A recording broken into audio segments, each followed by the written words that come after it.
Hey everyone, John Anderson here with my career informative speech body outline. We're discussing mental health counselors with a focus on first responder trauma. First responders face many struggles that may be more prevalent in their field, but not exclusive to them. Yet they often seem more resistant to seeking help from professionals than others.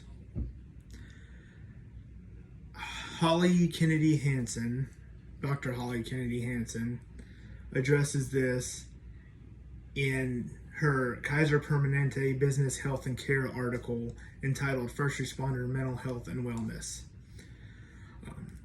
She states that the work of responders involve many hours spent in a job that plunges them into the worst moments of another's life. And this often comes with the added sacrifice of time spent with family, a normal schedule, and holidays. Responders often prioritize the task at hand over their own personal health, whether that's safety, sleep schedule, nutrition, or mental health. Symptomatic mental health conditions affect 85% of first responders, with PTSD and depression being 5 times more likely than other Americans.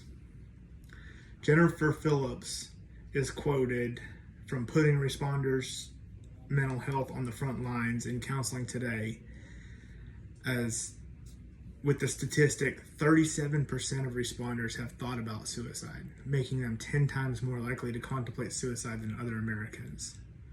Nina Lewis Schroeder goes on to say responders are resistant to conversations around mental health because they often think it will cause them to appear weak or not fit for duty. Responders understand that mental health is important, but fear that admitting they need help will halt or undo forward progress in their careers. Phillips adds to this, saying that in many instances, responders feel like they shouldn't need help because they knew what they signed up for when they began their career. It's because of these struggles that are unique to first responders that their community is tight-knit and not very trusting of outsiders with feelings that could be interpreted as vulnerability. Counselors must figure out ways to integrate themselves into the tight-knit communities of responders in order to gain that trust.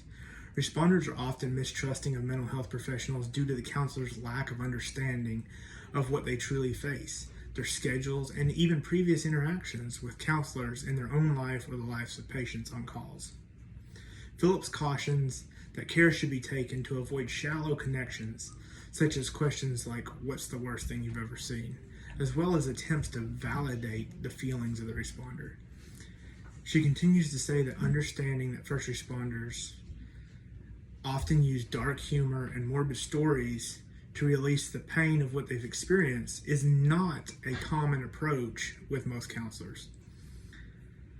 Counselors often need to meet responders where they are, understanding that responders' schedules are fluid and their shift doesn't end at a certain time. Phillips emphasizes that every opportunity should be taken to integrate as a counselor into the firefighters' lives, including union meetings and downtime at the station. Allow for after-hours calls, teleconferences, and sudden cancellations or delays. Sessions need to be adapted to their schedule, but also allow for time in severe instances that they may need emergency care. Once a counselor finds a way to integrate with and earn the trust of a responder, they must find a way to protect that investment while using that information to help administration form programs. They need to use treatments that have proven effective for responders. Lewis Schroeder mentions McLean Hospital and their phase-oriented treatment process that's proven successful. Also, she references eye movement desensitization and reprocessing, or EDMR, and the success that it has seen with first responders. Counselors need to find ways to build programs with administration to improve mental health. 70% of responders admit that they would be more likely to seek care if approached in a correct manner from a leadership position, and 80% would consider help if a colleague verbalized concerns. It's quoted from Dr. Holly Kennedy Hansen, She goes on to say counselors can work with employers to add resilience training, educate on warning signs, establish peer support programs, and set up periodic mental health check-ins. That's the body of my speech. Thank you.